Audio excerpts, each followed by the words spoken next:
주님 예수님, 오늘은 11월 9일 라테라노 대성전 봉헌 축일입니다.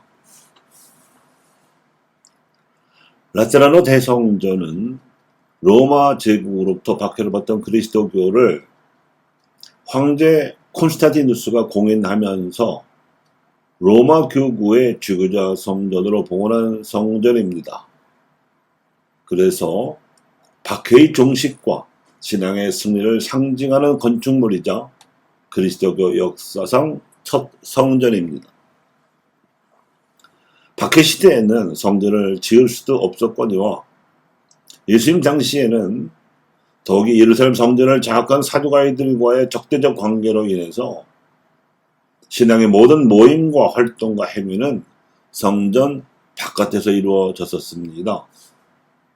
예수님께서는 길에서 사람들을 만나시고 산의 언덕이나 들판에서 가르치셨으며 또는 바닷가에서나 또는 지지자들의 집을 빌려서 잔치를 벌이시기도 했고 기적을 행하시기도 하셨습니다.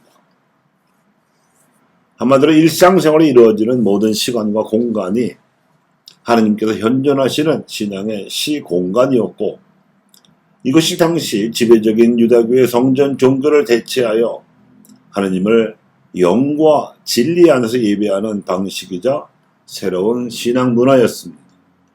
결정적으로 이 새로운 예배 방식과 신앙 문화는 로마 제국의 박해 속에서도 그리고 이스라엘을 벗어나 소아시아와 그리스 로마로 전파되어 부활신앙과 공동생활 양식으로 자리를 잡았습니다.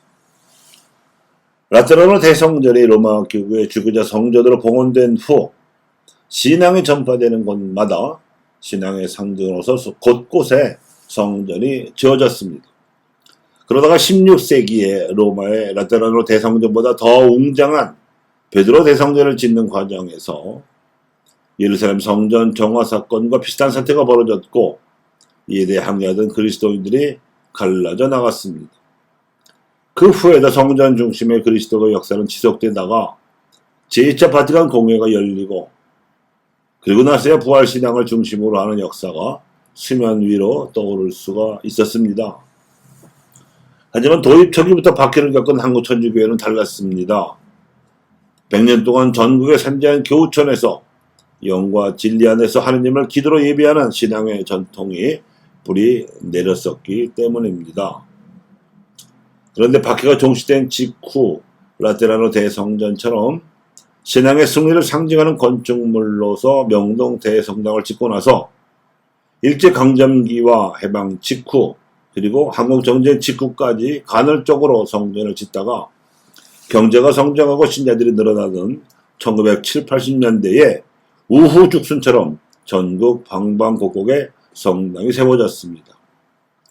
부동산 가격이 치솟은 더욱이 코로나 사태로 신자 참례자가 줄어든 지금에서야 비로소 성전 신축 붐이 잦아든 상황입니다. 예루살렘 성전을 정화시키려고 채찍끈으로 상인들과 환전꾼들을 쫓아내시는 예수님을 향해서 성전을 관할하던 사제들은 이렇게 따졌었지요. 당신의 이런 일을 해도 된다는 표징을 보여줄 수 있어? 요즘 말로 하면 당신이 뭔데 이런 난동을 부립니까? 하는 거죠. 그에 대해 예수님께서는 이 성전을 허물어라. 그러면 내가 사흘 안에 다시 세우겠다고 응수하셨습니다. 제자들은 예수님께서 부활하신 뒤에야 스승께서 부활신앙으로 하나님께 나아가는 길을 새로 열어 젖히셨음을 깨달았는데 다행히도 2000년이 흐른 뒤 제2차 바티칸 공회에 모인 주교들도 이 깨달음을 회복하고는 성전이 아니라 성전에서 거행되는 전례가 그리스도교 신앙의 정점임을 전례 헌장에서 선언하였습니다.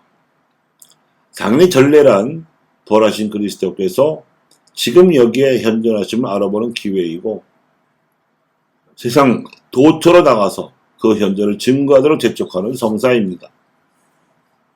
이제 하나님의 성전은 제사 기능을 위한 건물에서 부활신앙의 장으로 전환되었으며 전례에 참여하는 그리스도인 전체의 삶을 부르는 새 이름을 얻었습니다.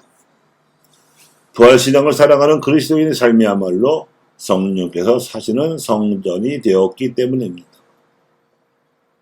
이 부활신앙이 평신도들로 하여금 보편사제적으로 온 누리에 퍼져나갈 수 있도록 하기 위한 엔진이 교계제도이며 그 상징으로서 라테라노 대성전과 교황청 그리고 이와 연결된 전 세계의 주교자 성전이 자리잡고 있습니다.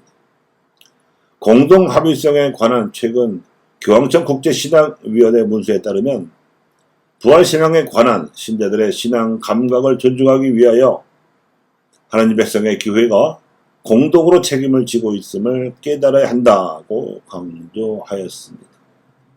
성직자들의 고위급 회합으로부터 평신도들의 공동체에 이르기까지 위아래를 막론하고 공동 합의성의 구조를 실현하는 일에 교회의 본질이 달려있다고 그 시급성과 중대성을 그 문서가 강조하고 있습니다. 이야말로 살아있는 성전을 세우는 중차대한 일입니다. 교우 여러분, 성전 종교와 부활신앙은 형식과 내용의 관계로서 서로를 필요로 합니다. 성전에서 바쳐지는 기도와 전례 지향은 물론 각급 회의와 조직 운영 또한 이러한 공동 합의성을 실현함으로써 하나님 백성 전체가 부활신앙을 살아있게 만드는 대로 초점이 맞춰져야 합니다. 이 목표를 실현할 수 있느냐 여부에 그리스도교의 복음적 정체성이 회복될 수 있느냐 여부가 달려 있습니다. 예수님께서 성전 제사 중심의 종교를 허무시고 부활신앙 중심의 교회를 세우실 것이기 때문입니다. 그리하여 성전 안에서 부활신앙의 기운이 흘러나올 때 교회는 신자들 안에서 깨어있는 공동체로 되살아나고 이 공동체의 사도직들이 세상을 생기 넘치게 할 것입니다.